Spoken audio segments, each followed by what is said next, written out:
മുംബൈയിൽ മലയാളി യുവാവിനെ അതിക്രൂരമായി വെട്ടിക്കൊലപ്പെടുത്തി. താനെയിൽ നടന്ന ആക്രമണത്തിൽ 31-കാരനായ വിഷ്ണു നായർ കൊല്ലപ്പെട്ടു.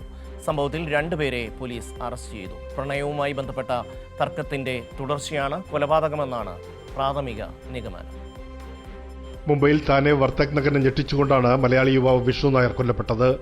പുലർച്ചെ 2 മണിയോടെ ബൈക്കിൽ വീട്ടിലേക്ക് മടങ്ങുകയായിരുന്ന വിഷ്ണുവിനെ 8-അംഗ സംഘം ചേർന്ന് ആക്രമിക്കുകയായിരുന്നു.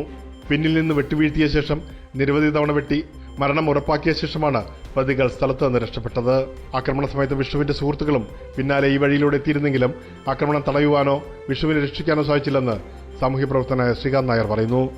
വീട്ടിലേക്ക് പോകുന്ന വഴിക്ക് ആക്രമിച്ച് കൊലപ്പെടുത്തുകയാണ് ചെയ്തത്. വീട്ടുകാരെ വിളിച്ച് അറിയിക്കുന്നത് ഇവിടെ താണിൽ വർത്തക നഗറിലെ വേദാന്ത ഹോസ്പിറ്റലിൽ കൊണ്ടുവന്നു. കാരണം കൂട്ടുകാരൻ്റെ വിഷയത്തിൽ ഇടപെട്ടതാണ് കൂട്ടുകാർ തമ്മിലുള്ളത്. ഒരു 8-10 കൂട്ടുകാരുണ്ടായിരുന്നു. അവർ തമ്മിൽ വാക്കുകൾക്കുണ്ടായി. അപ്പോൾ അങ്ങനെ അവിടുന്ന് അവർ വീട്ടിലേക്ക് വരുന്ന വഴിക്ക് പിന്നാലെ പോയിട്ട് കത്തിയടക്കമുള്ള മാരകായുധങ്ങളുമായിട്ട് അവനെ വീട്ടിൻ്റെ എത്തുന്നതിന് മുമ്പായിട്ട് ശാസനർ ചൗക്കിൽ വെച്ചിട്ട് അവിടെ അറ്റാക്ക് ചെയ്യും. പ്രശ്നം പോലീസ് സാന്നിധ്യത്തിൽ ഒത്തുതീർത്ത് മടങ്ങുന്നതിനിടെയാണ് സംഭവം.